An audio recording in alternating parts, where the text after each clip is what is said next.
گوجری زبان میں اپڈیٹ سنیے۔ غیر حل شدہ قضیہ کشمیر اقوام متحدہ کا ایجنڈا پر ایک اہم چیلنج بنے ہوا ہے۔ اقوام متحدہ نے کشمیر کا حوالہ نال اپنا موقع پر ثابت قدم رہنا چاہیے اور کشمیر کو حتمی حل اقوام متحدہ کا چارٹر اور قراردادوں کے مطابق ہونا چاہیے۔ اقوام متحدہ کا چارٹر ماں کے خود ارادیت کو اصول تنازع کشمیر کا حل واسطے بنیادی حیثیت رکھا ہے۔ کشمیر کا حوالہ نال مودی حکومت کا اقدامات اقوام متحدہ کا اختیار اور اثر نہ کمزور کر رہے ہیں۔ بھارتی حکومت کی طرفوں کشمیر کا حوالہ نال بین الاقوامی قوانین اور کنونشنز نہ نظر انداز کرنا پوری دنیا واسطے سخت تشویش کو باعث ہے۔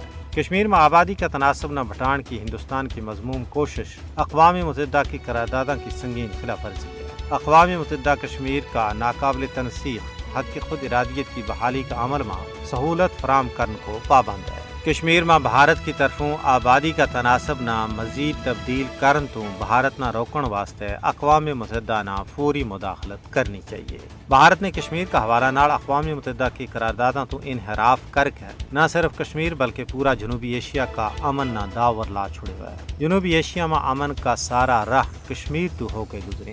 کشمیریوں کی تحریک آزادی نے عالمی سطح پر ایک منصفانہ جد و جہد کا طور پر قبول کی ہوئی ہوا ہے۔ بین الاقوامی قانون کشمیریوں نے آزادی کو حق دے۔ بھارت جھوٹا پروپیگنڈا اور نت نوی چالاں کے ذریعے آزادی کی جد و جہد نہ دہشت گردی نال نہیں جوڑ سکتے۔ کشمیری اقوام متحدہ کے زیر اہتمام رائے شماری کا حصول توڑی جد و جہد جاری رکھنے واسطے پرعزم ہے۔ کشمیر اقوام متحدہ کا ایجنڈا اور سب تو پرانا قضیہ بچو ایک ہون کی وجہ نال بین الاقوامی توجہ کو طلبگار ہے۔ اقوام متحدہ کی یہ منصبی ذمہ داری ہے کہ وہ بھارت پر دباؤ کر لائے کہ وہ کشمیر پر اقوام متحدہ کی قراردادوں پر عمل کرنے واسطے سازگار حالات پیدا کرے۔